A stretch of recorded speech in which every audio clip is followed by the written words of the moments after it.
Yeah, it's not a big hole, but it was on the bottom We're talking of the about egg, eggs, everybody. and it doesn't. The thing that concerned me is it looks like it's like leaking yolk. Like it's Yeah, like fuck not it. No. just clear. I know. Yeah, I'm like, that one might be gone. We're talking about he accidentally tore a hole in an egg, and we were talking about it. Maybe we'll talk about this at the end. We'll do the book review first, so then if people want to run away and they don't want to hear about whatever chit chat, and then yes. I don't know why I'm stressed out. I'm gonna de-stress. How about that? Okay, good. Let there be peace on Earth. First, sponsor shout out Shane Kelley. His dog is 8 years old today. Congratulations, doggy. She's getting a cheeseburger for dinner tonight. That was his message, as always. So very cool. Thank you, Shane Kelley, smalltownexotics.com. He's on Reptiles Unplugged every Wednesday at 9 Eastern. And you should go there and harass him. Tell him Pinstripe is your favorite ball python gene. Thank you. Because he doesn't like it. Bravo Zulu Ball Python should be at Tinley helping Connolly Herbs, and we'll probably bring, if anything, a couple of BP hatchings. Check her out at bravozulupythons.com if you want Dominican red mountain boa babies when they are ready.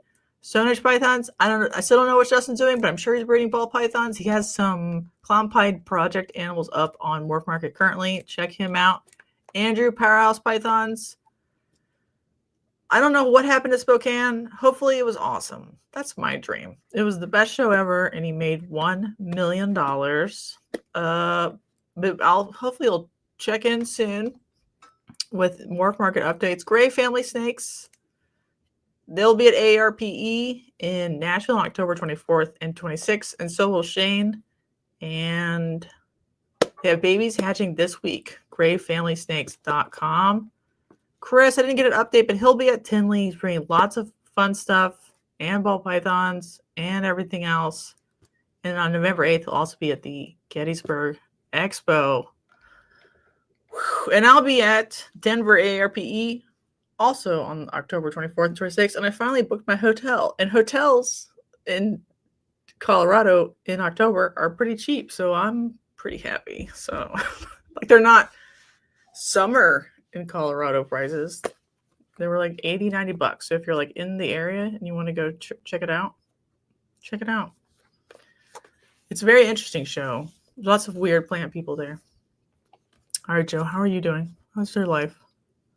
I'm doing well, other than I ripped a hole in my egg, as I was talking about earlier. But yeah, I'm doing well. I got there's probably 10 other ones that were fine. So that's good. We should be grateful for our wins. What about that?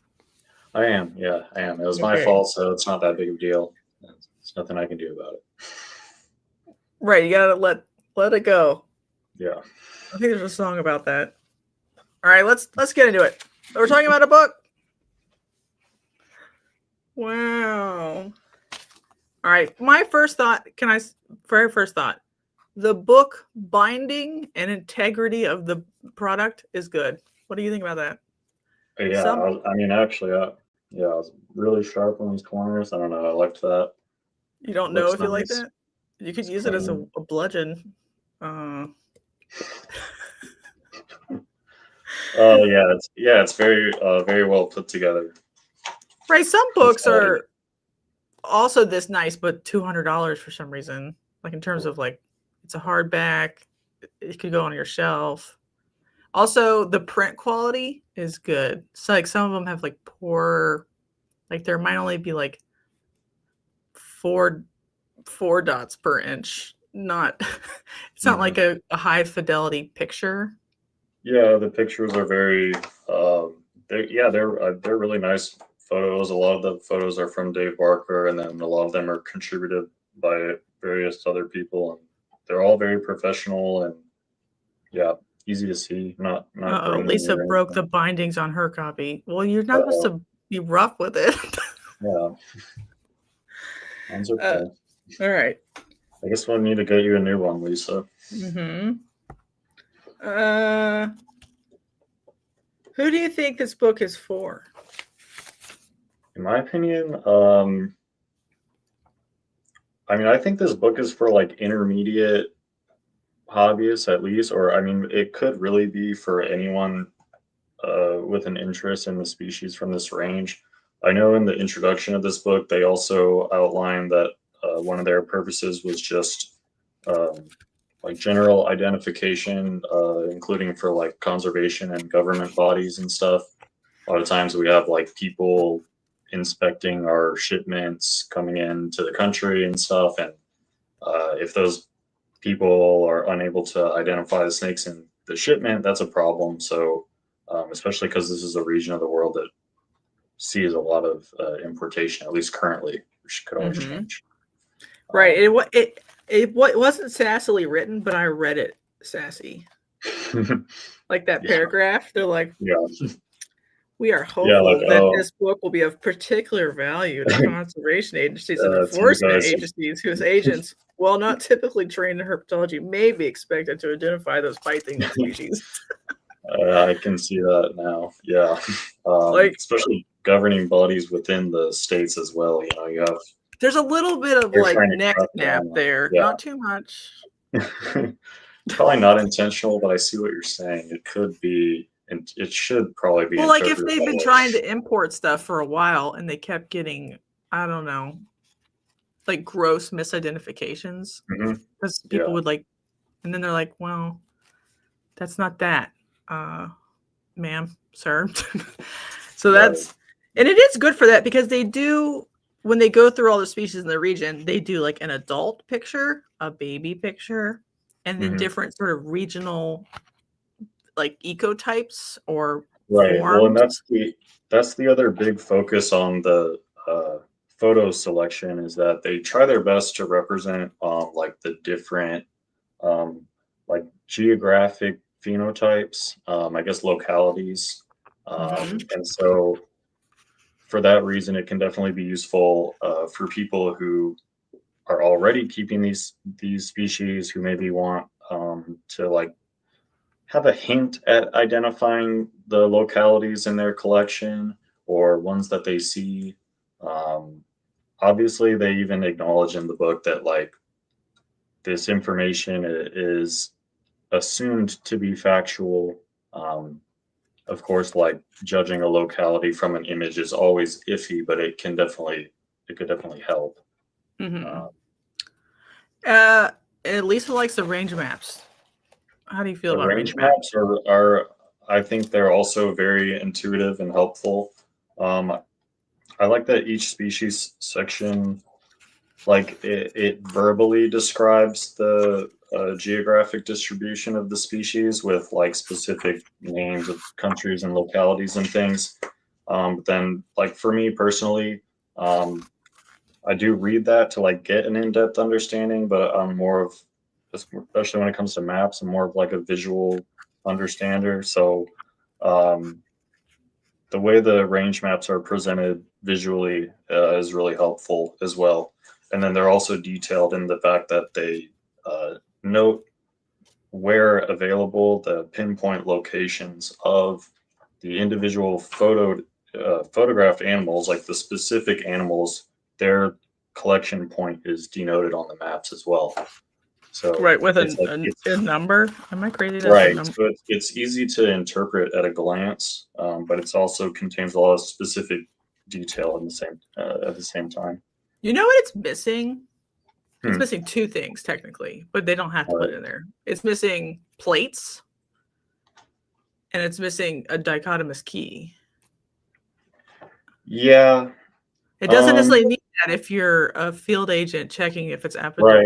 Right. I think they I know what you. Yeah. I mean, I know what you mean. And if it was purely designed to be like a field guide instead of like a scientific field guide, I think those things are generally included. I think that even though this book can be used in that way, I don't think that was like the entire intention. And I know they do specify that like a lot of these species are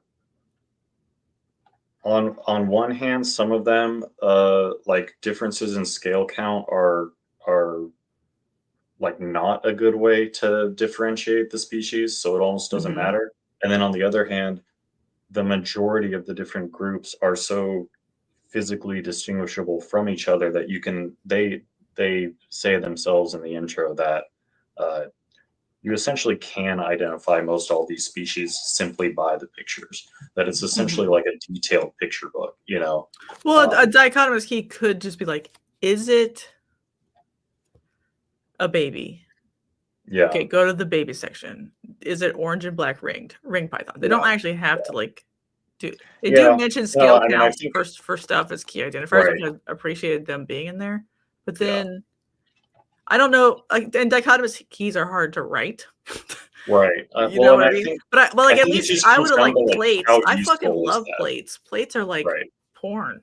Sorry, Yeah, I made it weird.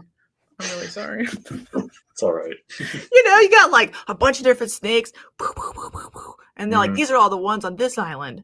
Hmm. If it came from this island, this is where it was imported from. This is the plate for that island. Yeah, That would have I been think cool.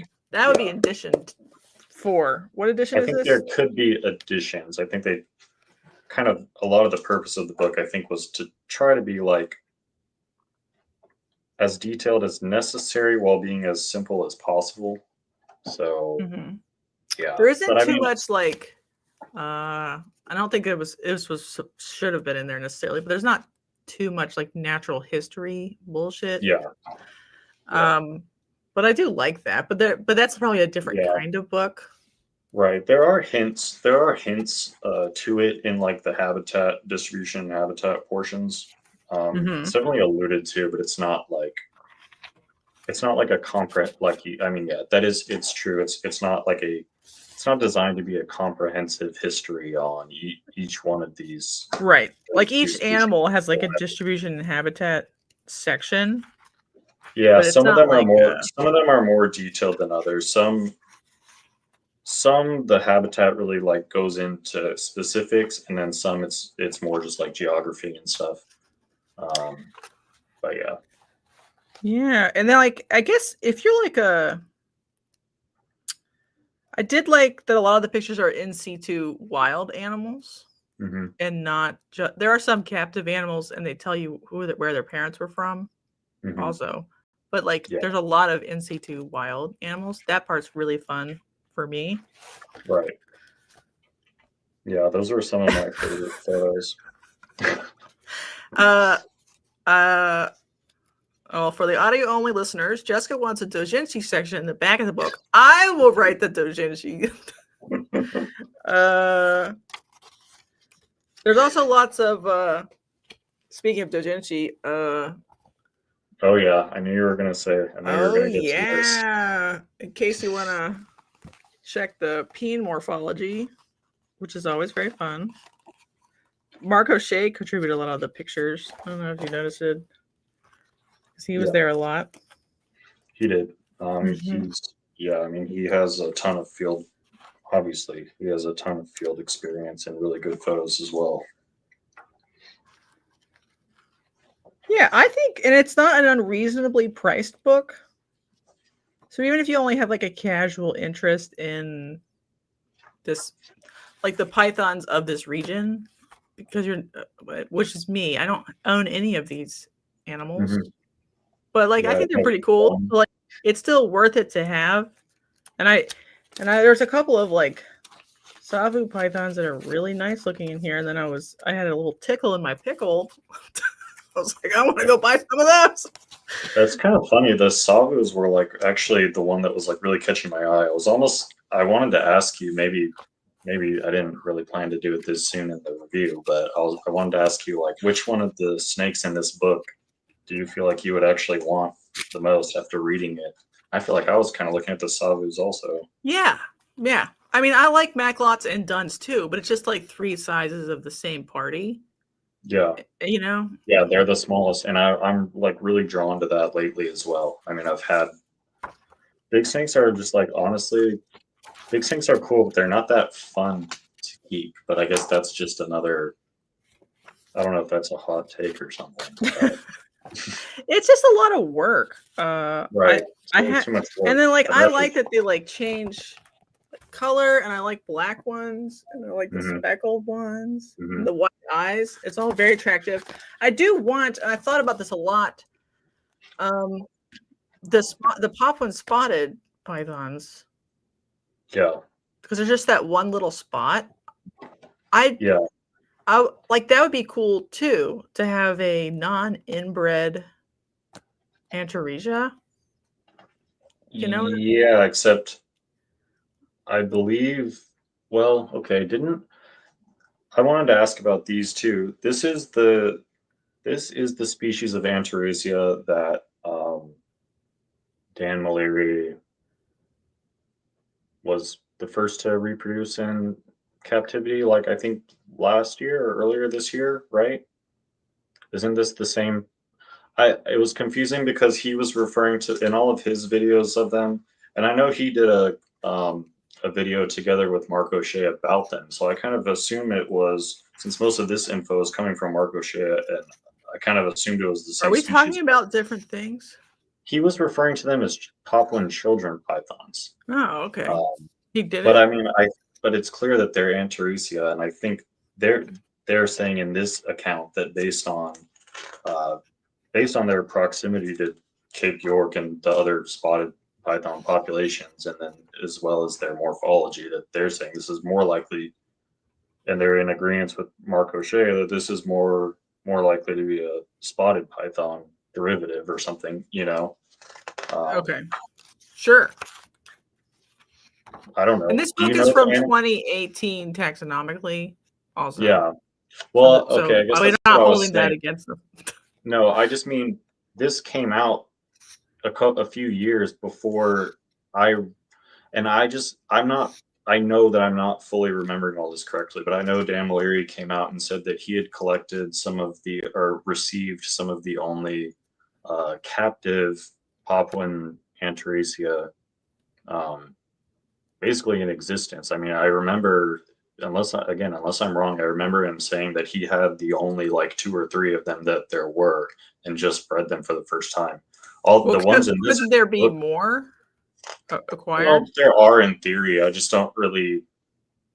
As far as I knew, it was like within the last few years that a handful of them had come into the hobby at all. Right. First time. But I'm just saying, like, in a future. Yeah, maybe. Where you're just like, oh, I just want some more. Yeah, no. I mean, they are cool. Yeah, like all the Australian stuff is cool too, but I'm just like, you know. Yeah. I don't want them to have cancer. I also like this. So what somebody needs to do is, maybe this book already exists. Let me know. Like chondro pictures from wild chondros on every island location, because it's sort of on here already. Yeah, there's a lot of them, but it's obviously they couldn't do 20 pages of it, you know. Right, but I think a book like that would be fun, because like this variant with like the strong, oh, you can't see it, it's green. Page 213, figure 20-14 looks very cool to me, because the back stripe is this one, like yellow most of the way. Yes, that one. And then, but the dots are around it. That's a cool look. I like that. Yeah. I like our. Yeah, the dorsal stripe is more of an actual yellow instead of. Yeah, that's fire, actually, for me. I don't know if I've ever seen Highlands, Papua New Guinea. Yeah. So it was just fun to like look through and be like, oh, that looks pretty cool. Like I've always thought like scrubs looked cool, but they're big. Yeah. You know?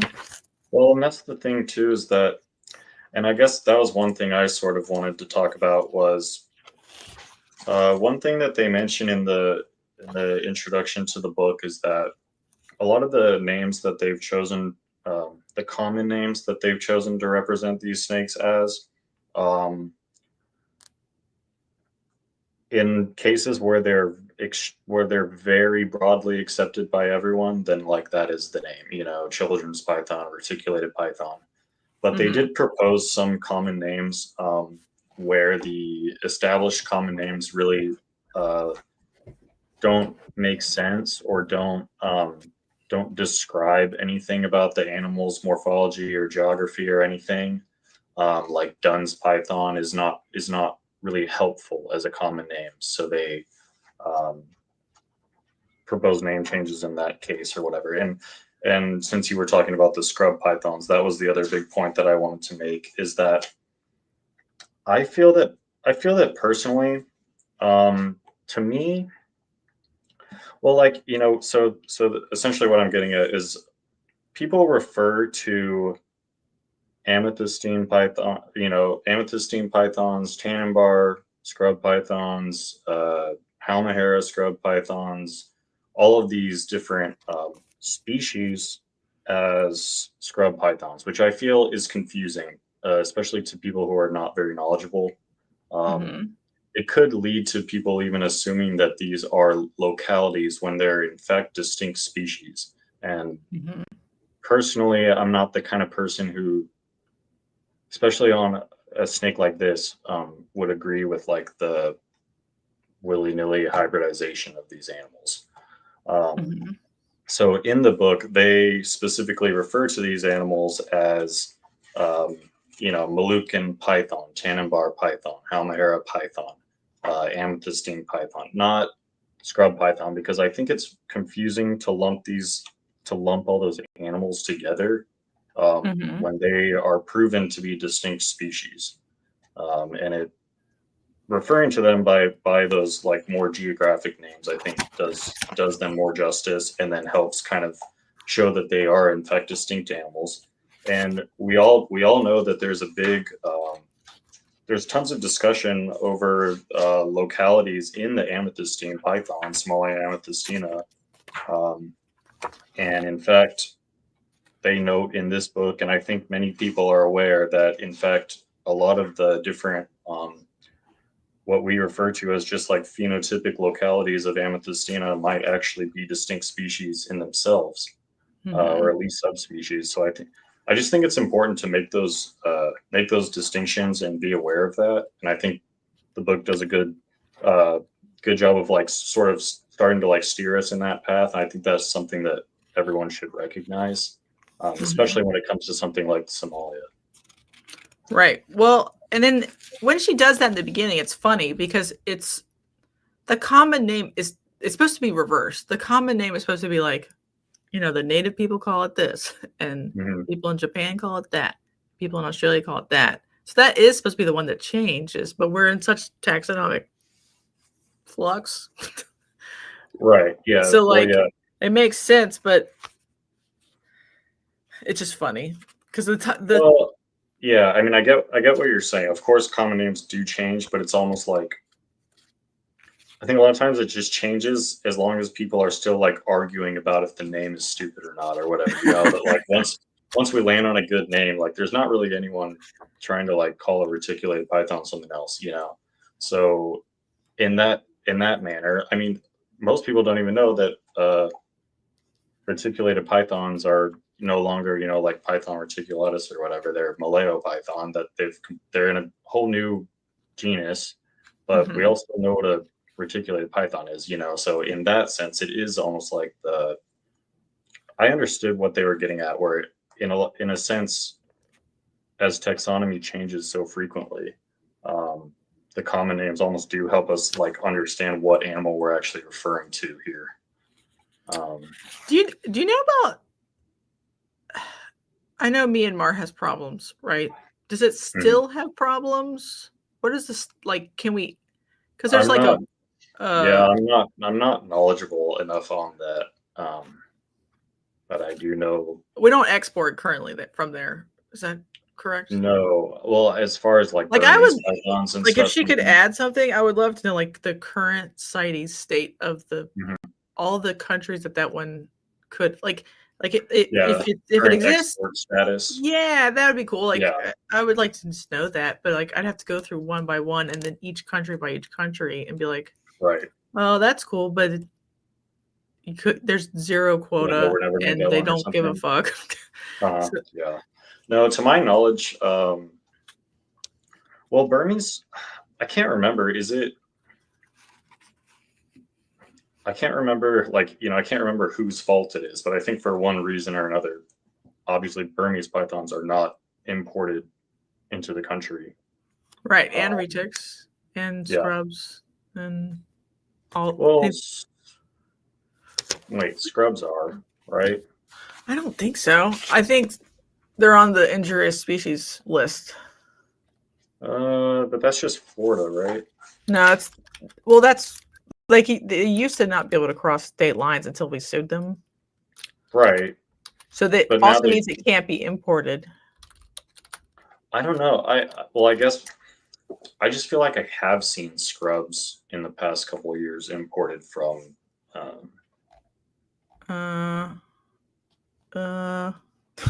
Hold on. Snakes. I don't know. I just felt like I had seen scrubs imported, but I know it would have to have been pre what 20. Someone else comment on that. 13.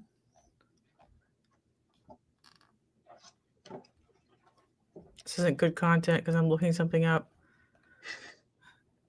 All right, scrubs are not on. Retics, condas, green anacondas, conda subspecies, Indian pythons, rocks, and yellow anacondas. But scrubs aren't. So that's why. But scrubs are really big. I won't tell the U.S. Fish and Wildlife Service. Yeah. You don't tell them. It's not about them being big. It's about how much money can they make us, or I don't know. I don't even know. Right, and then what's funny is it's about their habitability. It's about their whatever. I think it's about them being big. Yeah. Mm-hmm. I know they think it's because they think they're like an invasive potential. Right. That's what I was saying. Yeah, it's about their invasiveness. Yeah, but that doesn't even make sense. Really. Yeah. They picked big ones on purpose. I did like seeing Indian pythons. They're cool. They have like pink heads. That's actually fire. They're really cool. And then really big also, but they're endangered, correct? I think so. So they're fully protected. I believe. I mean, they said it in a excerpt in the intro as well. I would just have to like. What they remind me of? Like Madagascar ground boas. Mm-hmm. A little bit, yeah. They're really similar to the Sri Lankan python as well, which we do have. Mm-hmm. But and then what's it called? The species name for dwarf firms? Pork boy. Proud shy. Yeah, that's also cool because, like, I don't know. I could look at a map and be like, "Oh yeah," but then when you're paid through, you're like, "Oh, this whole thing gets the Indian subcontinent, and then this one subspecies is like a relictual population on one last island," and you're like, "Oh, that makes that one a little bit cooler to me." Right. And that's why. And like for the Prague shy, they call. For the common name, we call them dwarf berms, right? But they're not from Burma. They have them referred to as the Sulawesi Burmese python because that actually describes why they're dwarf Burmese pythons, because they're found in southern. Well, we know that they're found in southern Sulawesi, but it says that. I think it. Shouldn't they be called Sulawesi pythons? Appear to be restricted to the southern half of the Sulawesi province. So that's why they're so small, because we have Burmese pythons all throughout the mainland, and then these are obviously an endemic island species, right? So that's just cool because it like gives credit to them. Actually, it's very clear to understand how they became speciated and how they are like in fact a valid distinct species and why they would be small in size. It's not just like this one was small and we started calling it that in the hobby or something. Like this is a defined species, which obviously it is, but it's cool to see. For me, with that species, it was cool to see the geography because I wasn't like totally aware of that. Yeah, it's nice. And like I know a lot of, I don't know, it's like in vogue to think about locality retics. but I don't really think about them that much, to be perfectly honest. But like seeing all the little island chains clustered together was nice. Well, that part was kind of interesting too, actually, because they lump currently all the dwarf retics are lumped into Jampianus, you know, and Jampea is really just one of these islands. And obviously, like, we're aware of people because, you know, we have essentially this encompasses what people call the super dwarf. And in the hobby, people forever have referred to super dwarfs and Jampeas as not being the same thing, right? And so it's like, I think this is one that could easily further get split. It may even be in the works of being split since this book was written, you know. Right. Because Jampea is one of these islands, but we're all well aware of Kalatoa, Madu, Kayawati reticulated pythons and the super dwarf reticulated pythons that are very far removed from at least captive Jampeas, a lot of which have already been inbred with reticulatus. Right, and the Jamps, aren't they supposed to be like a little bigger than? Well, that was the thing. I think they are a little.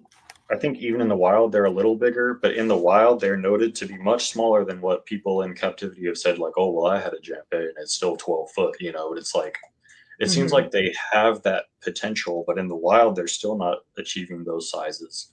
But from these smaller islands, I would wager that all the retics from these smaller islands surrounding Jampea will someday be further classified into at least a subspecies, or if not, you know, completely distinct species themselves. I mean, they're obviously distinct, right? But it's just going to. I guess it depends on how long since the water rose there. How much like drift you get, because like. Well, it is also interesting that they have the Sulawesi reticulated python as its own subspecies. When your standard mainland reticulated pythons, their range does encompass all of Sulawesi as well. So it's kind of interesting. I'm like, I didn't quite understand how that works. Where we know, like the Sulawesi reticulated python, it is a distinct phenotype, right? But they're saying it's a distinct subspecies. Is that accepted? Do you know? Well, it's not like they're saying it; they're referring to the paper that said it. You know. Oh, I know, but and so it's like, but I mean, that's just kind of interesting. It's like, how can you? I mean, I don't know. Maybe you can. Like, maybe there literally are two subspecies on this same island, and one is only found here, and one is sometimes found here, and also everywhere else, or whatever. But yeah, it can happen. Yeah. It's just. And that was the one. Yeah, that was the one cool thing too about the book, is that it makes it pretty easy to like come up with these questions yourself and to wonder about it, and then to have like the map of the one right here and the map of the other one right here a few pages behind it, and it makes it really easy to like cross-reference these things that you're wondering about. Like, why is this different? Is it because of geography? Is it because of phenotypic appearance? Is it because of like literal morphology, like scale pattern and stuff? And so I was constantly like flipping back and forth, comparing head scalation and stuff. And it's interesting how a lot of them are distinct. And it's like stuff that we never really realized. We're just like, oh, well, the pattern's a little more busy on those ones. And it's like, well, no, like they literally have different scales and stuff sometimes. And then sometimes that's not a good way to distinguish them. And then sometimes the geography is a better way to distinguish them. And it's like, and then of course we have, you know, genotype, which is the way a lot of these things were distinguished. Yeah. The other thing I thought was cute, was like the Tanabar sexual dichotomy and head scale structure. For some reason, I didn't know that, and I was tickled that you could, like, the males have bigger head scales relative to the same size. Yeah.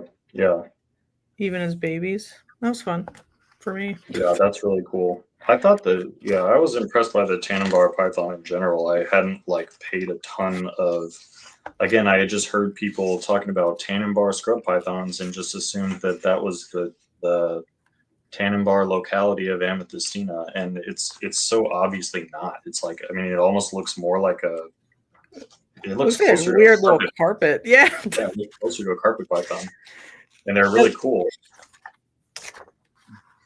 Yeah, they're all cool, but it's fun Yeah. like getting like a bunch of them back to back, and you're like, oh, that's pretty cool. That's pretty cool. So that's what I think what this book is good for. You're having fun. And the helmet Hares, they look like, to me, this is weird, but this one in particular looks like a like like a West Indian boa. Like some of the or something. It has a very specific look that I've had that into. thought when looking at that snake before too. Yeah, the Halmahera is a really cool snake. We're saying a lot of like, that's a really cool snake. Well, that's the thing about it, and that's the thing too, is this is a good if you're just interested in pythons as a whole, this is a good book because, as they mention, just within this, there are 32 species, there are 29 species and 3 subspecies of pythons in this book that are found in this region. That's out of a total 40 something species. So, I mean, even though this isn't a book on every python in the world, it's like a very significant number of them. And it's kind of cool to study like more regionally, instead of just like, adding something from somewhere else. It's cool to like compare these species that are probably more closely related to each other and see all the differences in them. Yeah, it's fun. It's a good book. I don't, my like quips are minor at best. Qualms. Yeah, I think it's a good book. Like, if you don't have any of the species, in my opinion, you're like casually interested, and it's probably a good book to be like your fun, I don't know, coffee table book because the pictures are nice. You could like page through real quick and reference Halmahera scrubs or something if you're talking about something. But in general, it's just like pretty good. What do you think about that? I agree. I mean, I really enjoyed it. I've obviously read it before in the past, and then I read it again now, and just like studying it over again was really helpful for me, just getting like a better understanding of all this. I just like the book because I think, yeah, like you said, I mean, even on the simplest level, anyone can flip through and admire the pictures. It doesn't take like much brain power at all. Right. It's not trying to pressure you into reading the whole thing right like, in order. It's not like telling a story. But sometimes I like books like that. Sometimes I'm like, and it's also not for babies, so it's not right. dumb. All the more in-depth detail that you would need to accurately identify and understand the distribution and history to some extent for these species is there. So it's there in fairly advanced scientific detail, but I find that it's not like quite out of the scope of just what an intelligent reader can understand. You don't have to be like a trained scientist, but if you are, there's enough information for you to appreciate. Right, and they do add a glossary in the back, I guess, if you really need to reference a word. And they have, it's not the kind of book where like as each statement occurs, they cite it. So it's not like in APA or whatever, but there are a list of references in the back, which I'm like, thank God. Which I didn't think they weren't going to do that. But like some books, it's just like somebody's opinion for 40 pages. You know what I mean? This is not that kind of book. Right. 10 out of 10. Yeah. And I was surprised by the number of white-lip python species. I know. I didn't know about some of those weird freaks that are just like that was the one where I was like, I have no clue that this snake even exists, and I'm almost even question if it does exist. It's like it's within the range of all northerns, but it's only on one mountain. Right. It's like whatever. Yeah, it's like encompassed in the range of a northern. There's nothing to distinguish it. Like there's nothing obvious to distinguish it, and there's only one dead specimen ever, and it's like that for like 3 species. And again, I'm not they're not the ones who identified these species, the authors of this book. I'm not one to say, but I'm like, There could be cryptic I was kind species of like, in white lips, though. If you no, think about it, it could like be. if I'm they just kind of genotype like, white lips. right. No, it could be. I'm just like, I want to read the paper that's actually describing this because right now I'm like, how do we know this is not exactly a northern? And how are there 6 species of white-lipped python that I had no idea about? Right. Um, it's interesting, if anything. Mm-hmm. Yeah. Yeah. Well, I mean, I think that's what the book's good for. Just a little bit of sprinkle Right. thought. And obviously, as a short tail python keeper and enjoyer, I do like that. Obviously, a more in-depth book on blood python and short tail pythons is on the way, but this does essentially. Is that obvious? Do people know Maybe that? I don't really want to say anything else, but Okay.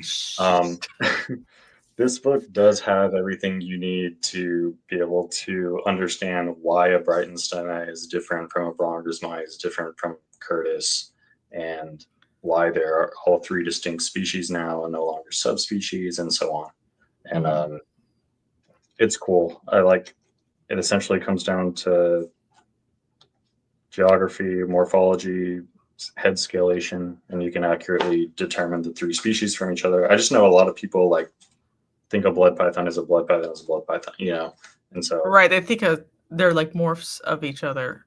right, and it's kind of cool. It's just this book does include that information laid out plainly, which like I said, and there is this one, the Python Kiaktio or whatever, the one single Right. That's why I was talking about Myanmar, because I was like, right, the one single short tail python type that's ever been found in Myanmar, and only one was interesting. ever found, and that's the holotype. Isn't that Yeah, funny? it seems to have most of the physical characteristics of Brongersmai, if I'm not mistaken, but no Brongersmai has ever been found in Myanmar. Isn't So that fire, though, to think about? yeah, If it's pretty Myanmar interesting. ever stops being a disaster, I wish it was like a little prettier, but that's just well, I think that one was dead. Wasn't it found they're all dead? beautiful. Yeah, it was found. It was like found recently dead, I believe. Right. So maybe it's more beautiful Yeah, when living and free. What about that? maybe. Also, I mean, you do get Brongersmai that are not very. And that's one Red. thing you can see in this book too, is that you have 2 Brongersmai from the exact same locality, and one is not much, and then one is quite red or whatever, and we all know the vast, I know what you're talking about. polymorphism I that's just going on. wondered if it was like bush skin sometimes too. Like, I don't know how many of these snakes are like bush skin snakes or like collected and shed out in captivity. Well, And know where they collected that. historically, most of the blood pythons, short tail pythons that were brought in were collected for the skin trade and were noticed to be special, and so they called the right person. Right. Well, I mean, bush skin and that, like the outer layer of Right, yeah, like tannin. Sorry, like hasn't. No, I know what you mean. Hasn't shed shed out the in first time. Right. captivity yet. Yeah. Like Candoya look like that. They all look like they've been stained Yeah, with they tea look like leaves. crap Yeah. until they get out of the mud. Right. So I always wondered if bloods sucked up tannins to the same extent. They Because I've never. probably do, and I mean they come from. It all just depends if they're laying on a pile of clean leaves or they're laying in a decaying log or Coconut something. husk Yeah, pile. that can certainly play a role in it. It was interesting too that they noted that most of the Brongersmai are not actually semi-aquatic or found near water, which is like that's been a myth forever. Is that blood pythons are like these semi-aquatic snakes and they love the water and all that, and they're at least not often found in the water. The other interesting thing about all the short-tail pythons that they said is that they're almost not a single one has been found in pristine native habitat. That every single discovered, captured, skin trade, collected snake has been found in like disturbed plantation agricultural land. That they're essentially, you could argue that they like only proliferate in those lands because they're just so well suited to rodent infested palm plantations, or you could argue that like it's because they are such masters of stealth and disguise in the wild that they're nearly impossible to find, which is pretty cool. I would almost, I would hope it, I would kind of hope it was like that, you know. It's kind of interesting that they're like never found in pristine habitat, and I would hope it's that because they're like just because they're such a master of ambush and stuff. Well, you know, like rattlesnakes require fire because they really require like a savanna type habitat because they need enough light to hit the ground to make grass so rabbits and stuff can eat, because they're not really like squirrel specialists. They'll eat squirrels, but in like pine lands. So a blood python is effectively a rattlesnake from a different mother. So like maybe they are like a climax community is just not good for blood pythons in a like rainforest. They need an edge habitat. Yeah. Right. You know? Well, and I mean, it's obviously it's no lie that they do really like succeed in those sort of modified environments where it's like this is perfectly fine for me and there's more rodents than ever, you know. Like I guess because like you said, the that sort of environment is very conducive to their prey, and that's almost the most important factor. Right, like most sit and wait predators will just starve. They'll sit and starve. They don't like pursue a better spot to set up necessarily once they've decided. And there's not, I would say, like blood pythons and arboreal, like green tree pythons are probably tied at like being the most sedentary species. I mean, I would imagine that aside from maybe like climbing up and down the tree, that a green tree python is normally going to sit still until something flies or crawls by it, you know. Blood pythons also just really don't seem built for traveling. I mean, I think that's fairly obvious. I don't think there's many snakes that probably like move less than them. Right, they're not supposed to. But that means like they're like in a climax community, they wouldn't be very common, you know? Right. Yeah. A climax plant community. I don't know if I'm being clear. Like yeah. Mature trees, that fucks the snakes up. Because every time, like, I don't know, people like on the East Coast, they're like, oh no, don't clear cut those trees. And I'm like, sometimes you need to sort of rough stuff up sometimes to create disturbance events so that the whole range of species can occur. Well, I mean, natural disturbances are obviously important. I mean, especially like you're talking about savanna biotope with fire and things like that, and things that we try to like suppress, you know. Right, but how much fire is supposed to be in Malaysia during the dry season? Isn't there probably supposed to be some? You're saying it's supposed to be some? Yeah, I don't know. Even places that are wet are supposed to catch fire in the dry season. You know? Yeah, I mean, that might be logical to say, but I'm not capable of actually answering that question. All right, don't say it.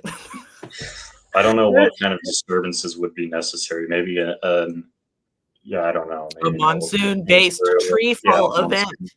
Yeah. Right. Yeah, I don't know. All of that, though, is important for animals that rely on, like, because, like, if you think about it, rodents need seeds. You can get seeds from, like, the mast of a tree, but a lot of times that's not the right kind of seed. So you really need, like, grasses to produce seeds for certain kinds of rodents.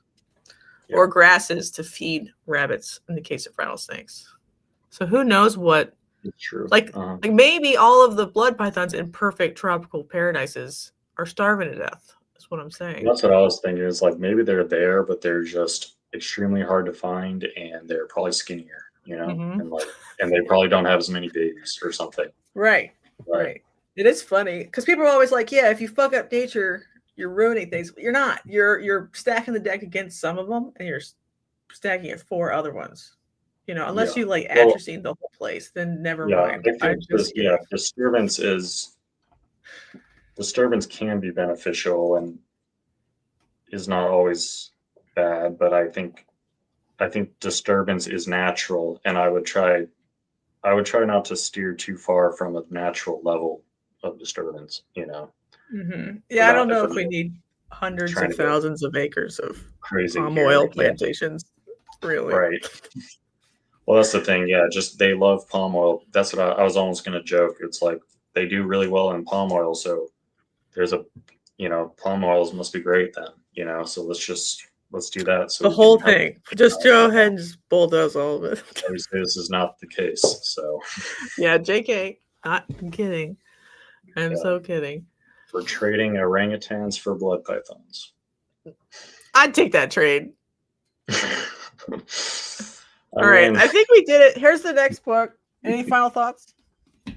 no, I think I've said most of my thoughts. I think everyone should get the book and read because there's definitely more than we've spoken about in this book, and it's a really cool reference, especially. Oh yeah, and then there's that one. So that's actually the prequel to this one. What? This is Pythons of the World Volume 3. Yep. That's Python of the World Volume 2, but focuses specifically on ball pythons because obviously ball pythons are the greatest species. Shots fired. These ones are pretty good. Ball pythons are better, unfortunately. It's just a fact. I haven't even opened it up yet. I'll save it. But it looks like it's going to be more to chew on because it's just one species. Yeah, the thing about, well, and obviously that's number 2.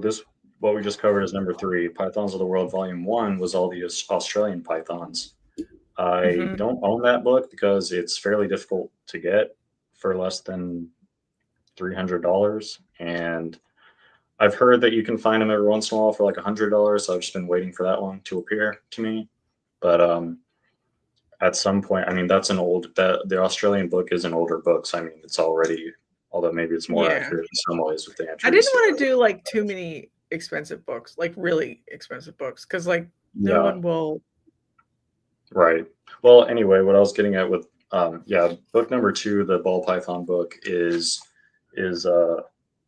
much more in depth. Obviously, it's a focus on a single species, and it's the introductory period is much more in depth on the like the natural history, the human anthropological relationship history with ball pythons. Their evolution, it goes into the nuances of genetics, reproduction, follicular development. That book is actually. When was it published? Like, how old is it?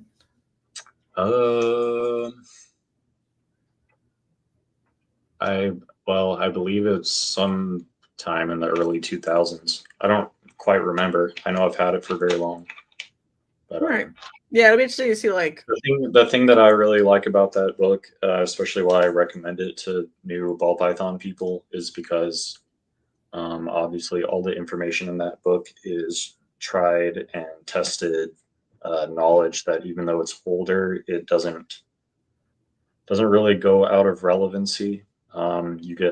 You are well aware that we get a lot of people on the internet these days who keep a snake in a certain type of enclosure for 3 months, and then they go on the internet talking about how great of a human they are. And this book does not contain anything like that. You can modify the information in it to fit your current beliefs, but it's like I said, it's tried and true. There's history, there's in-depth biology, and then once you get past that, there's a section on morphs and phenotype, and after that, it's a very in-depth focus on captive husbandry and reproduction.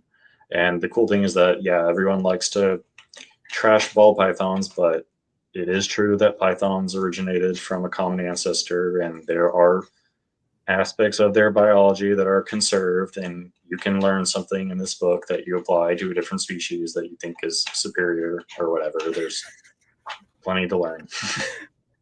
That is correct. Yeah, one day there will be peace. We'll get all 4 nations together. Australian Python keeper, NPR. We'll get NPR together with ball python people, with colubrid people, with boa people, and the Avatar will come and will save us. What do you think about that? Oh, I agree. I think it's coming. Somebody could bend all the elements of snake keeping and then unite everybody under one dirt snakes flag. with tree snakes with air Can snakes. we do it? Can we do it? We need some sort of savior. Okay. No, I think it'll be fun.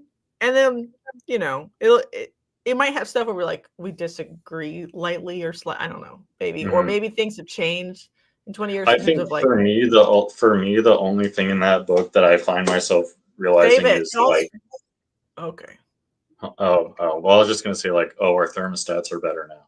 Oh yeah, they are. They are. It's it comes down to technology, and that's the only dated information really is that we have better tools.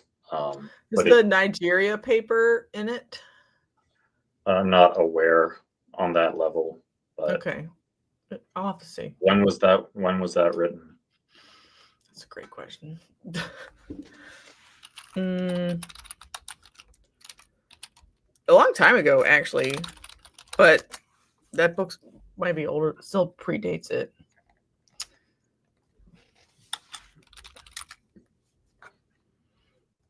Yeah, I mean it's. I guess now that we're all the way in 2025, it's an older book, but it doesn't feel old in my opinion. It just feels like knowledge that you can very well still use. I mean, it's like science, as long as it's correct. I mean, if it's correct, it doesn't matter when it came out, assuming it is truly correct. Mm-hmm. Not everything is objectively correct, but some things are, It's probably close enough for government work. Right. Yeah. Well, I think we did it. It's been an hour. Do you have any fun collection updates?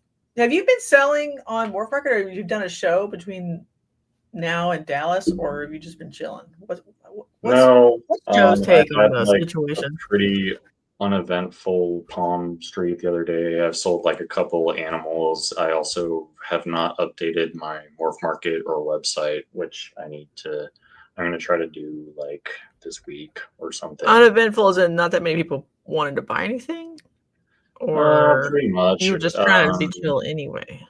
It just is what it is. I went on with the mentality of I'm gonna do this, but I'm not fire sailing. I posted everything essentially for full price, and I sold what sold, and Oh, that's fine then. Right. Yeah. Well, that was the thing. I wanted it to be where if I sold it, I was happy. I don't know. I'm past the auction mentality where you. Oh my God! Did you see how many auctions were on Morph Market today? I don't really even look at them. Yeah. Oh my God, I have been because I'm looking into the void. Right. I mean, I'm a fan of auctions because I feel like I don't. At least now, I'm not intending to shoot myself in the foot because it's there's 681 ball python only auctions on Morph Market right this second. Okay. How does that make you feel? I don't really feel anything. Okay, that's probably better than how I feel.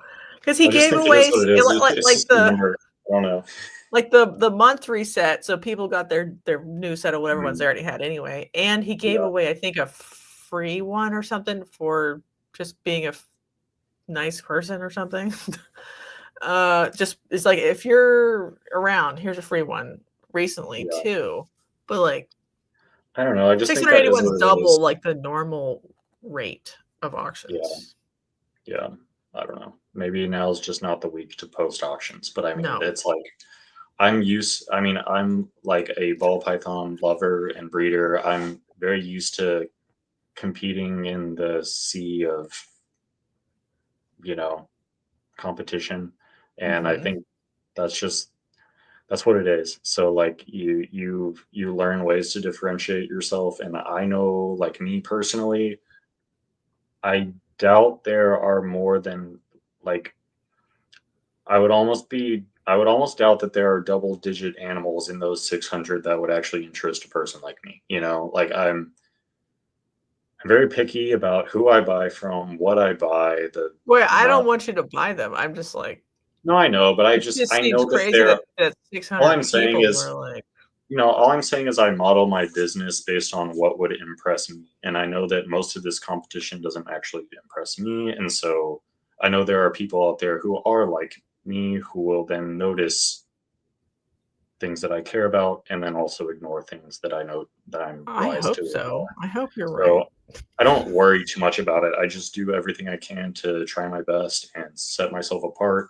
And the time will come where I will sell the snakes that I need to. So It's probably a I just better policy than mine, which is to worry about it. So I definitely that's good. don't. Yeah, I try not to worry about it because I think Anthony said there's he always a said way. It's 10 always just about. so people got 10 free ones, not one. I was wrong. Uh, On top of their monthly. I see. Yeah, that's pretty bad, but it's whatever. Like I said, It I'm is. just used to it. I read 30,000 ball pythons, and I'm like, okay, like woohoo. There's a lot of I don't know. I do still stand by the fact that I believe that that even though we look at the number and we get all freaked out and we think it's crazy and we all start screaming at each other and blaming each other, I still Mhm. think that there is a huge amount of the American population that is growing every day that could purchase a ball python. You That's know, true. and I don't think, even though the number looks crazy and scary and weird, and you all say it's, you're overproducing and blah blah blah, and let's all fight each other. Like, I think there are more humans in the United States who would maybe someday want to own a ball python than the Mhm. number we're producing. I don't think it's unsubstantiated or that not they won't someday find a home. They might not find a home for the price you want them to, but it's not like, I don't know. It's Well, just a that's lot the of rub, right? If you want them all to right. be Well, and that's why I'm rare picky. and expensive looking, Yeah. they have to Well, be that's the thing though. rare. As they become less rare and less expensive, all the people who keep them for the sole purpose of them being rare and expensive will no longer have uh That is the correct. they will no longer care to do this because they never cared in the first place, and That they is will also go, correct. and eventually it will come back up and they'll be rare because all those people get out. It is what it is, and all you can do is just, if you like ball pythons, then you keep ball pythons and you don't stop, and if you stop, then you stopped. And I encourage as many people who don't actually care about them to stop, and I'm not going to. It's like I'm going to be homeless or die before I stop. So that's all. Whoa, strong statement. Be homeless or die before not keeping ball I mean that pythons. in a good way, not a scary way, It's gonna lash out.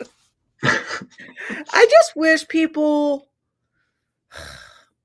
like everybody posting 600 at one time is not operating in your own best interest. You got to That's use a true. I little bit just of think game there's a theory. lot of Like right. I mean, they, that's true. There's just it's reached the point where you can no longer talk to your buddies and control the market because you want what's best. Like maybe the carpet python people can still do that, but like and I don't really even mean that, but it's just like you don't even need to control. Just like for your own I auction, know. you would want I'm to just wait saying. until there's not 600 Okay. up. Yeah. Well, sure. That in the short term, that's true. I just mean in the long term, the ball python industry is very large, and there's nothing that any small group of us can do to influence or like game. There's no gaming a system this big anymore, in my opinion. Like Yeah. Well, and that way it's it's very very difficult. market like it is the most free market possible, Mhm. right? Like Right. people put it up for sale, somebody wants it, they don't want it, they drop the price, somebody Mhm. buys it, that's the price for right now. And then it's much more like there's a lot of collusion in other species. And there's collusion in ball pythons too when a morph is rare, but like there's Mhm. clear collusion in other species where everybody's like, we all agree these are $400, right? Mhm. Right. Yeah. Yeah. And But in ball pythons, it is a free market capitalist wet dream. Right. Well, and honestly, online and on shows recently, I have not really like dropped. Like I haven't really seen a serious price drop in the last like 2 years compared to what it was before that or whatever. I mean, I'm not tanking my prices. It is what it is. The things I do to set myself apart are basically everything I possibly can aside from just dropping the value.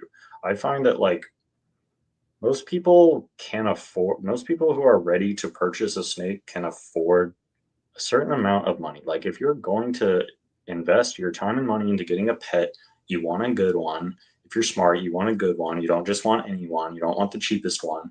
You're going to be comfortable spending a certain amount of money, and you're not like us. You're not scanning morph market and watching industry trends for 20 years. They're not even aware of any of this. They know what they can afford, and they want the one that they want. And so the way I set myself apart is I try to do everything else to just look, just to ensure that someone gets a really good snake.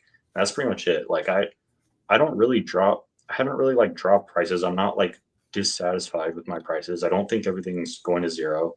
I think a day will come where a lot of these snakes, like, I don't know. I always say that, like, I think a day will come where, like, and maybe it's already here with some of these things, but like, dreamsicles and desert ghost pieds and desert ghost axanthics and whatever will all be like $500 or whatever. But I don't really see them like for a snake that beautiful. I don't really see them like getting much lower than that. Like they're still hard to make. It's not like there's 50,000 available and they're all dreamsicles, like the day will come where these things are all like reasonably priced, but they're not going to tank to zero, and it's going to take way longer than you think on a lot of things to even get like sub $700 or whatever. And that's like plenty of money. Like most people don't live their life selling an item that is worth a couple $100, and not obviously not that animals are items, but you know what I mean. In other markets, most people don't like sell a thing that is worth hundreds of dollars. So even though we're talking about like, oh, it's so cheap, it's $200, like $200 is not cheap, and that's not a crazy like model. Yeah, I think the problem is, so there's a lot of margin on a $200 snake if you made it yourself, right? Because it should be, what was your cost into it? Like $20, $30? Yeah, especially when it's like just hatched, especially when it's only like lived. Right. So that's a fine high margin business. The problem is like people were sold ideas, dreams. Right. Well, that's the that thing. Snake was worth a lot, so they may have a lot of money in the parents built in. Well, but I mean, I've done that. It's just because people are sold. There exists a model. There exists a model for making money, and there exists a model in ball pythons for making money on different scales. And people, and there are multiple models that are valid, and people just happen to be sold the only model that's fake and is a lie and is not valid. That you buy this, and then the babies are going to be worth 10 times more, and then you're going to make 100 times more when you sell the whole clutch. And it's like, it's not. I just don't. I think it involves a lot of luck if you make any sort of like very quick exponential gains. I think it takes like a big investment and then a ton of luck, and that's not like feasible. But it's not. It doesn't happen often. It's not feasible for everyone. But there is a model which I think like should be the model that you explain to someone if they're like hoping to get into breeding.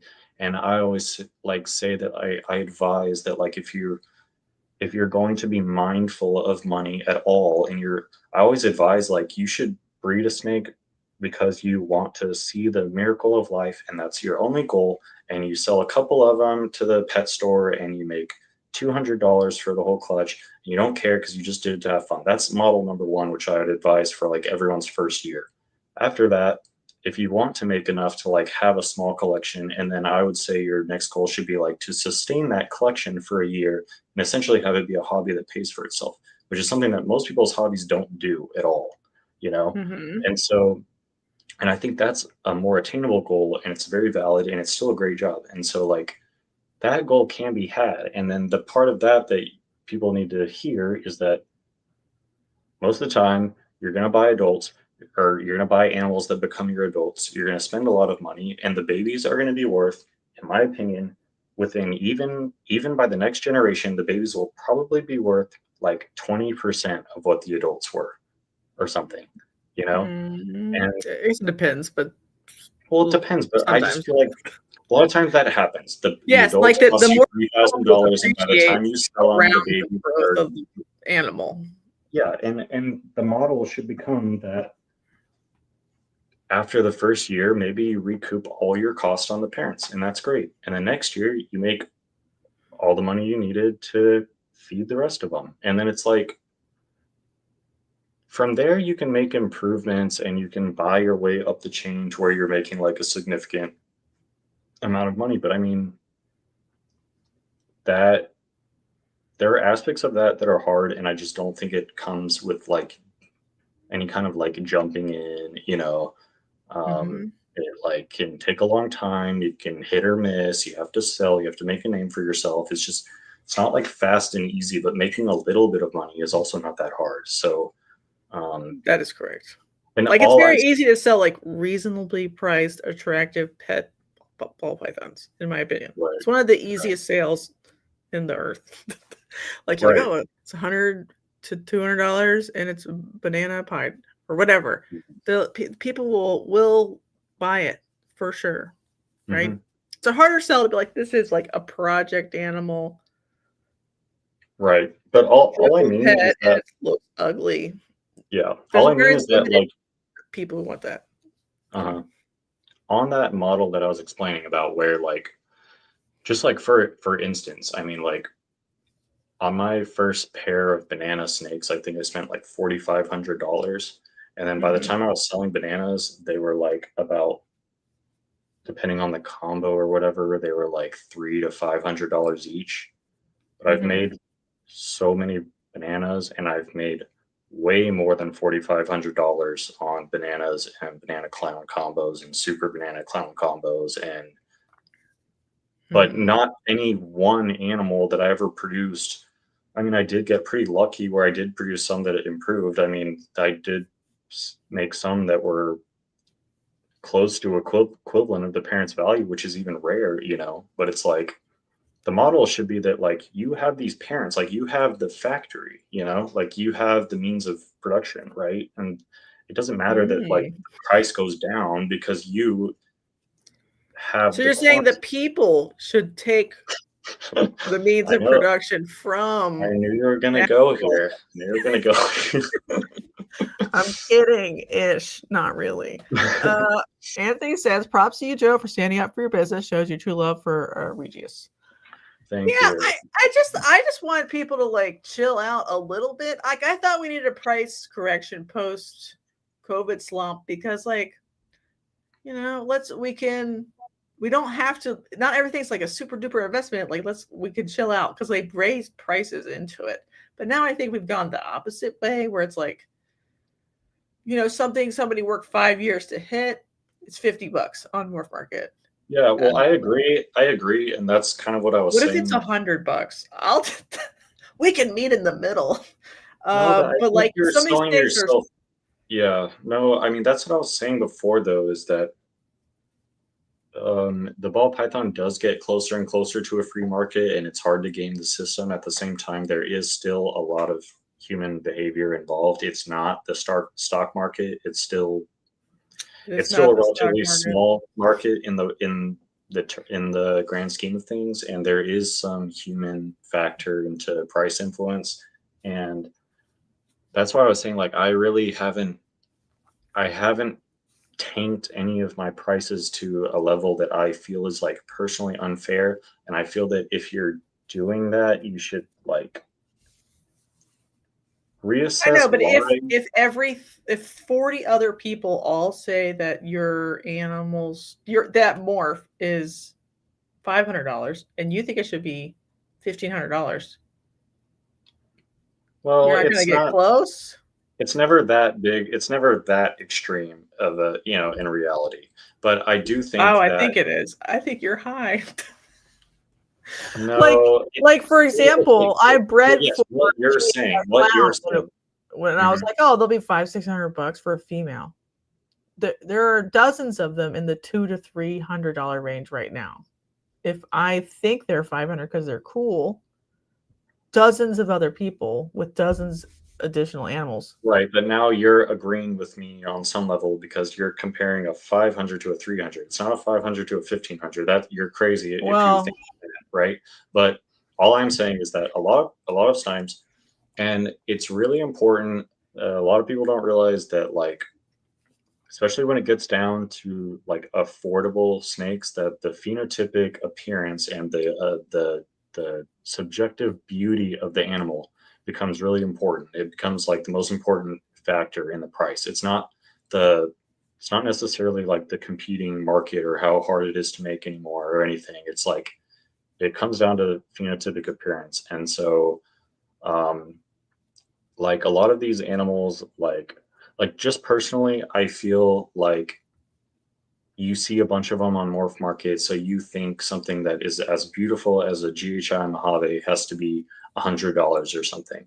I just like, I don't think that's true because I just think that realistically an animal like that is currently being undervalued, and that's due to human pressures and human, mine's not selling today, so I'm getting scared. I'm going to put it $100.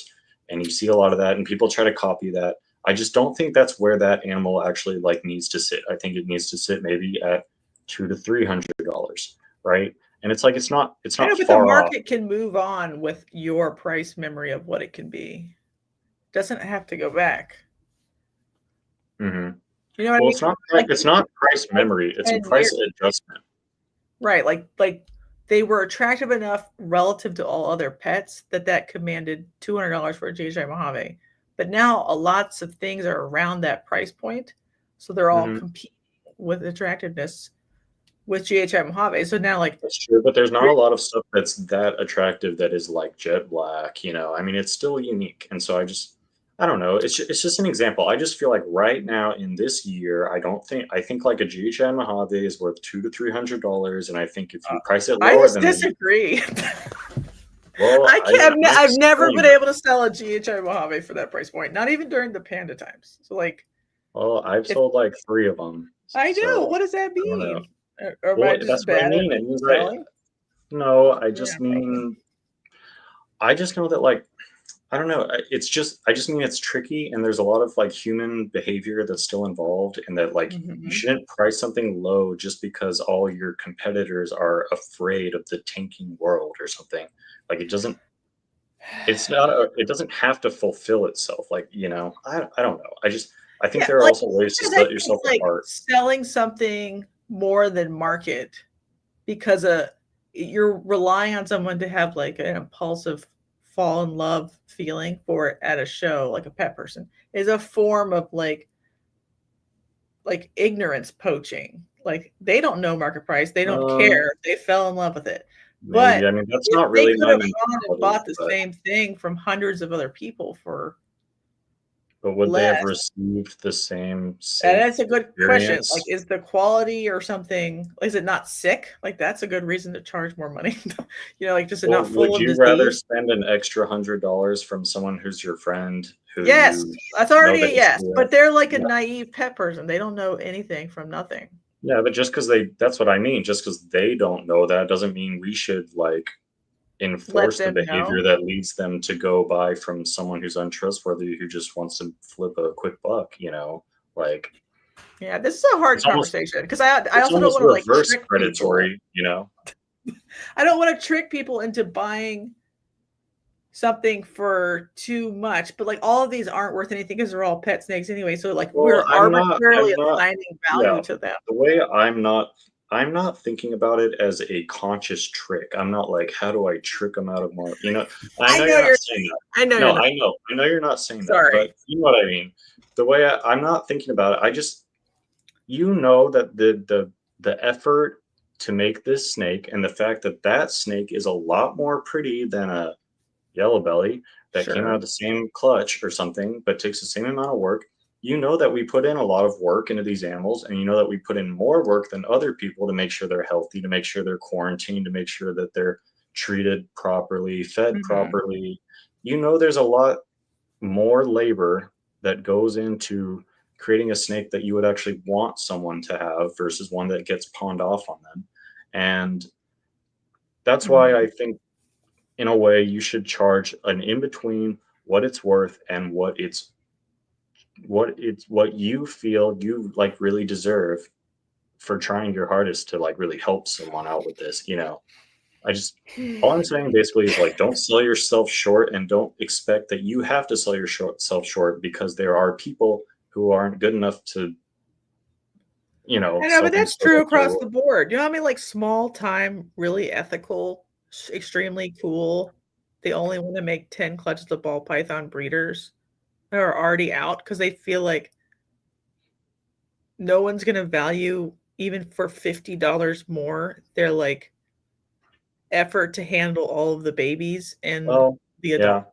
You know Well, what I mean? and it's true, and that's sad, and that's the world. That's like the world is sad. Like good people die, I don't know. I'm on team right now. If you want to market it for a particular price, that's fine, but you have to keep it, right, and take care of it. So Mhm. you need to breed the amount that you can keep and take care of. If Well, you're yeah. Again, I'm strict. not. That's why I'm not angry at anyone for selling anything for any price, right? I try to find a bit of a middle ground between what everyone says it's worth and what I truly believe it's worth to me, you know? And like, just don't sell yourself short. And just like, don't price something low because you think under some fallacy that you have to. If you genuinely have to, then do it, and no one's upset about it, But it's like, I don't know. Brother, I did the stock report. I'm very like fixated on market price. Yeah. Which you can ask. Yeah, you can argue that's not. I mean, not my prices are not far off market price, but if I feel that market price is not like reflecting, correct, I'm not just going to agree with it, or like I'm not. I will. Well, I don't know. It depends on like a lot of things. Like in case of like female GHI clowns. Like this is a struggle right now where I'm like, if the way to sell them is to sell them for $50, do I even want to sell them? Like if that is how they get sold, then I would rather keep them. Because that's a really nice animal, and if you have a nice enough male, you can turn that into something else. So that right. that animal. So that's why I'm just like, I don't even want to list them. Fuck all you guys. I'll just keep them for myself. Don't we do this as breeders all the time? I mean, I do. I have a blackhead yellow belly female that is just super nice. That is not a fancy snake. We all know this, right? But it's really nice for what it is, and I don't really want to sell it. So I put it for $500. I sent someone recently a list of all the snakes that I had available, all my pieds and ultramels and whatever, and of course, the one they want is the one that I didn't want to sell, so I put for $500, and that's what they want. It's a blackhead yellow belly, and they're like considering buying that snake, and I'm like, even though it's more, even though you like, a lot of times people don't care. But why is that snake $500? Because it's really worth that to me. Because I actually don't want to get rid of the snake at all, But he still wants to pay the whole back price, or she. They are in talks of doing it, and I'm hoping they decide that they don't actually want a snake anymore. I literally was about to take the listing down. All right. Well, maybe this is good. That's fair. Good advice for people. Maybe I know you say you think ball pythons aren't overbred. I think they're overbred for individual people. Like some people get in over their head. They're like, fuck, I gotta wholesale all of these, and I can't, so I take them to a show and I dump them. I gotta put 20 of them on auction, and market price is $0. That's what's in people's heads.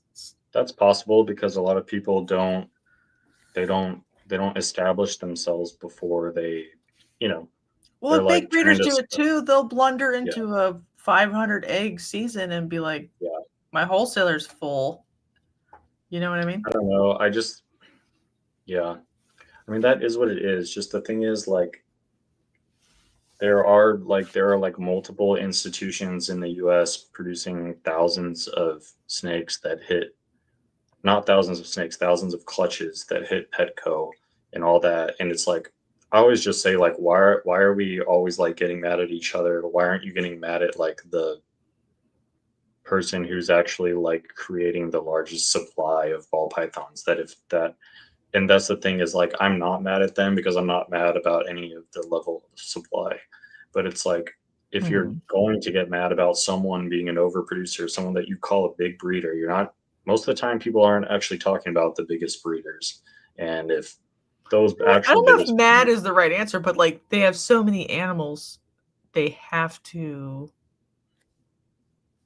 not just like kind of price drop or do a little sale, but like dump them wherever, you know, all I mean, over the place. I'm obviously opposed to things that end up being unethical or whatever. I think a lot of times we like put a target on someone who's like not, they're like, it was like you said, it's like maybe more of an accident, or maybe more of a like they It can weren't be an fully accident. calculated or something. Because you can pair 80, hope to get 40 clutches, accidentally get 80. Right. I'm just saying, like, why do we get mad at that when there's a guy who's intentionally making 5,000 and makes 5,000, and then there's three other guys like that, and then we're like all getting mad at each other for like 20% of the supply of ball pythons. Meanwhile, tens of thousands are still imported from Africa, which we've now learned is like not necessarily a bad thing for the wild populations because they get killed otherwise.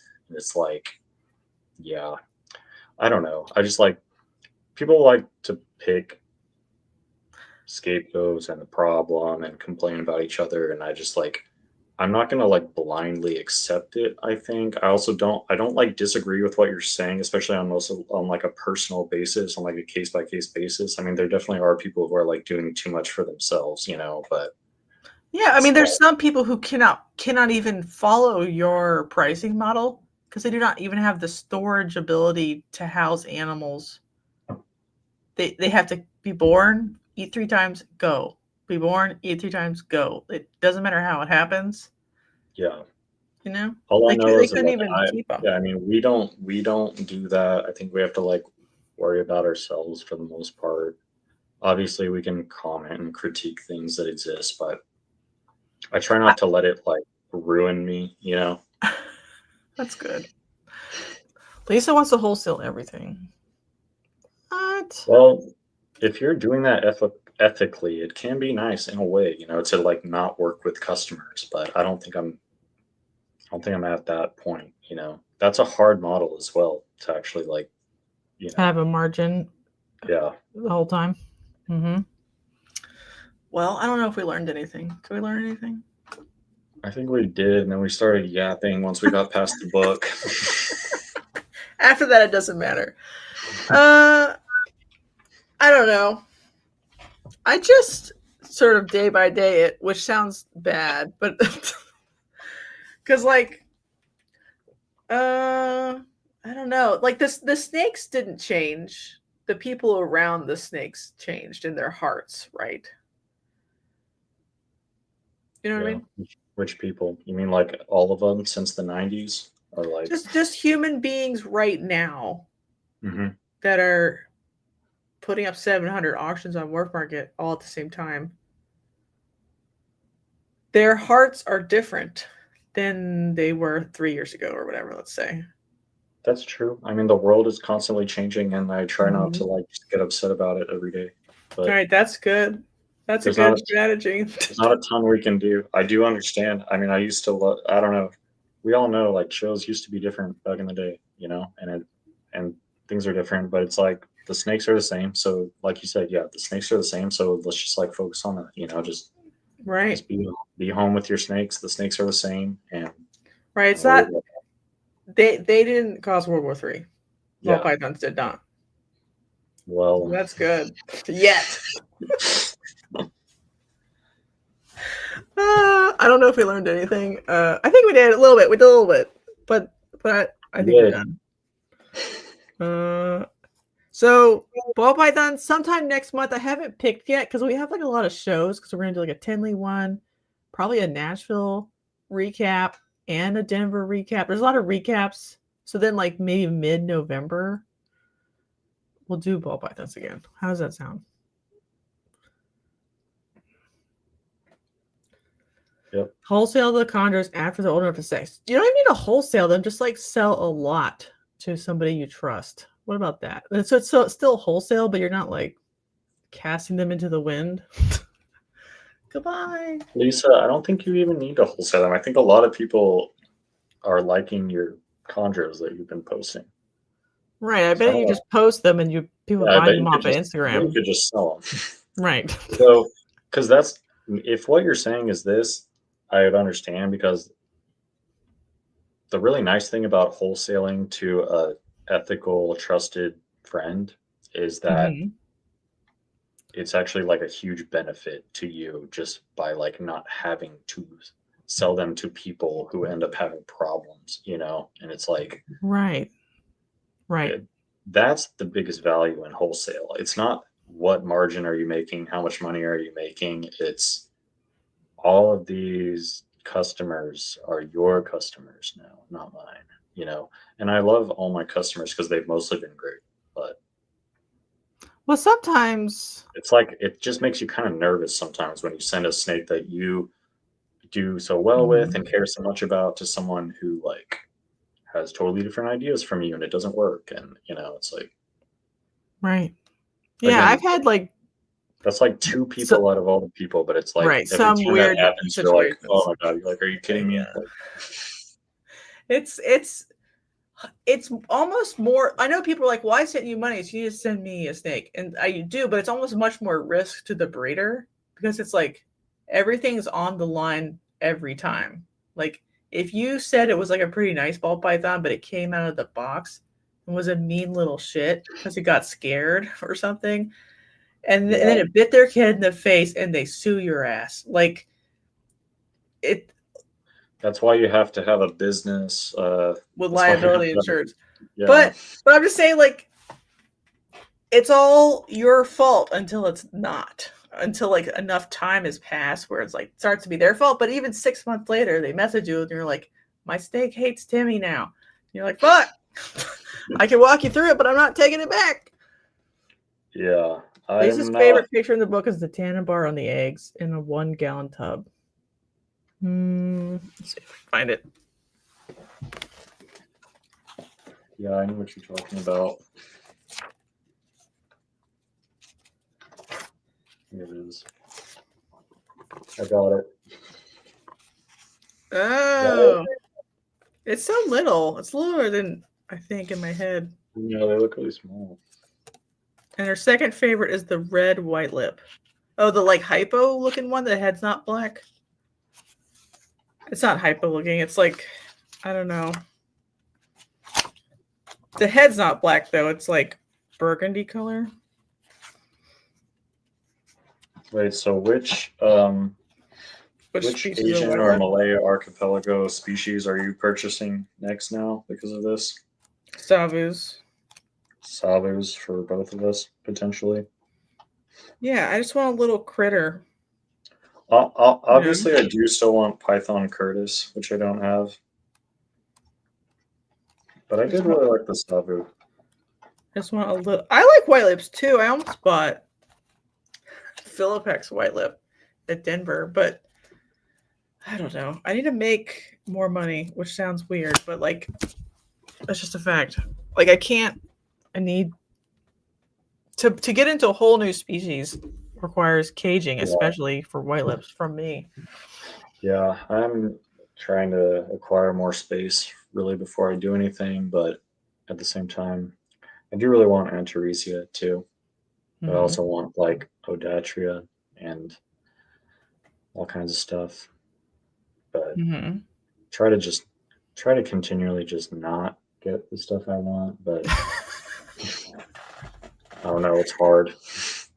Right. That is the hardest part. It's like once you get to a certain size, you have like collection inertia, like a big ship. and you're like, well, do I need to get a new animal for this project? And you're like, but I actually want an entire new species. And you're like, but first I need to buy cages for it. Well, that's the problem with me too, is it's always like, logically, I don't want to like fall behind on my ball python projects, you know, but it's like, then I see some other thing I want to get, but that's really not smart. I mean, that should be resisted if you care about like smart monetary moves. I don't know, but I don't know. There's some stuff that you just have to get because it's like your life won't be as complete, or you'll have regret someday. Like a corn snake. I kind of do want corn snakes, actually. God damn, corn snakes are fire. Every time I'm like depressed, honestly, just look at a corn snake because you're like, oh, it's fucking blood red and it's $100. Like, they're almost like perfect animals, and they're all cheap as shit. And I have a question. This is going to be a really stupid question to like most herpetoculturists. Do corn snakes musk? They have the capacity to do that, yes. How does it smell compared to like a Texas rat snake or a Cali king? You know, obviously one of those is way worse than the bigger, like Texas, all the big Pantherophis, they all smell like burnt rubber. You know what I mean?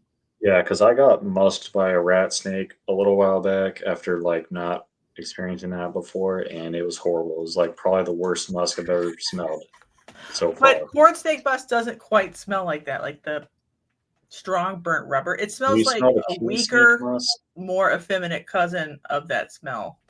So it's better, at least. Yeah, it's more just, it still smells like somebody's ass, but it's more ass coated than like intense burning plastic coated. Have you smelled a Cali king snake musk? Because that's like the only one I really know otherwise. Well, besides garter snakes, which are pretty bad too. But I don't think I smelled it recently. I smelled a Niagara's musk. I guess that smells like that's very corn snake like kind of neutral. It still smells bad, but it's like garter snake musk is really nasty. Yeah, and they rub it on you.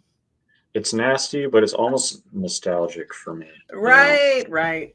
Well, that's what I don't like want it to happen in a closed room. Like in this room, it would be pretty bad, but if I'm outside, it's not that big of a deal.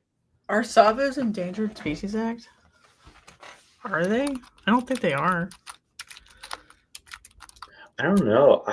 It is true that I only ever really see like Maclots and there was a couple at Morph Market this summer. Like I thought about buying them as usual, but then like I don't know. I either need to like get like cut numbers somewhere to make space for cages, or I have to like cut things that take up cages, if that makes any sense. You know what I mean? Oh, boas. I did sell adult boas this summer, but like it was just to like have grow up space for 5-year-old boas to join adult sizes. I want pygmies also, but I really want Stimsons. I think they have the best color and pattern. But I like how small the pygmies are. Obviously, spotteds are my least favorite. Really? Yeah. Okay. They're all pretty as babies, but they don't all turn out looking that great. Actually, no. Spotteds are not my least favorite. Children's are my least favorite. I like the like striped Cape York spotted. They're cool. It's just that's cool. The Stimsons, in my opinion, hold their pattern the best into adulthood. But I like the pygmies because even though their pattern kind of fades, they like a good one will still be that like rusty red. So who smells like country flowers? Oh, Cow Kings. Corn snake. Is that a joke? I actually didn't know that sand boas musked until I got mine. What did it smell like?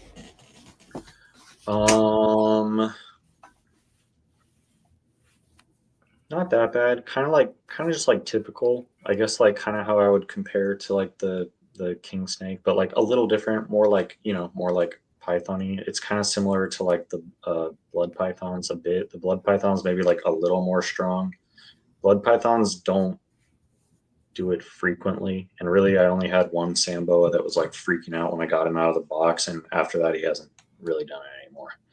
I mean, But it that's was good. yeah, He says I trying remember- hard to hate house snakes. Why would you try to hate? Why would you I think try? they're cool. I just don't feel like stonk dogging out on a new species right now. I would like to get a species where like the whole species is the same price and there's no morphs. Like that, like so Savus would work. It's like, well, I mean, the melanistic or the anery ones are a different price, but whatever. But like there's just 2 morphs. That's it. So you don't have to optimize. I don't have to think about it. I don't have to fixate on it. Yeah. That's all.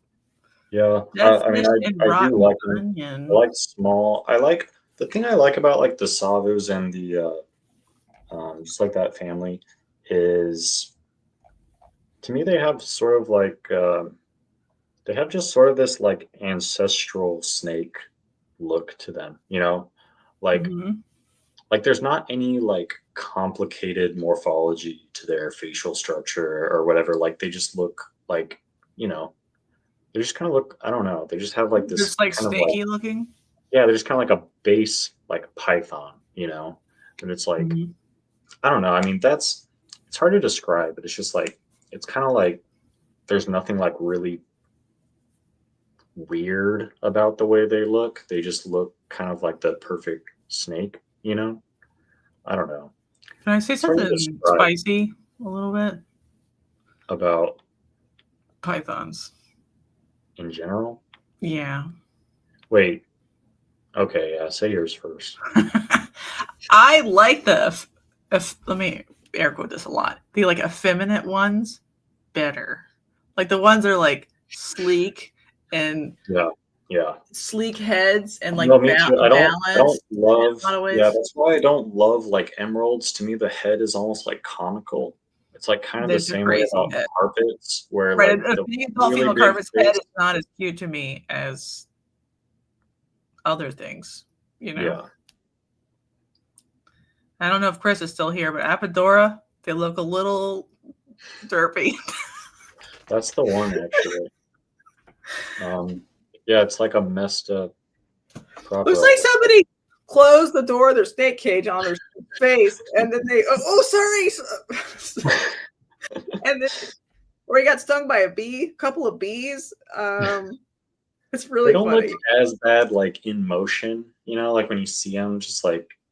So then you're saying they have like good angles and bad angles? So somebody's like when they take their selfie, they gotta try to go up higher. High angle. No, they're cool. Don't let it. If y'all have Apodora, they're very cool. But there's get that good angle most of the time.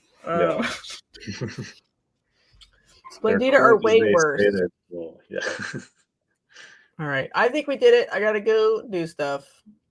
I think most people are still here. Read the book, and if they haven't, they can check it out. I put the link to VPI's location for it in this description of this video. There's also like a premium gangster edition. I noticed that. Which I still need to get the special editions actually. So you guys wait a little bit on buying the special edition because I need to get a couple after that. Go ahead. What's besides like the cover, are there like more pictures in the special edition? Or no, it's just it's a fancy. Signed? It's signed and it's a fancy cover. Which okay. You can get the VPI, at least when they would attend shows, a lot of times they would bring signed copies for like the first couple rounds. But if you want to just like obtain a signed copy nowadays, the special editions are the only ones that like you can just guaranteed purchase that. But I don't know. Which is cool. Want a special edition? I do, just because I'm like a collector. I collect all things. So now I like want to start collecting reptile books also. Well, that's fine. I just don't know if I need the It's a lot more expensive. It's not like It's not necessary, but it is cool. It's not like it has like special information or anything. At least Right. to my knowledge. I mean, maybe it is but blue, it's cool. and that's my favorite color. Yeah, it has like a different. Different I think it's a color, white too. lip on the front. Mhm. Am I crazy? All right, let's get No, to I that. think you're right. Bye, everybody. Thanks for coming. See you Sunday. We're doing a stock report. I guess.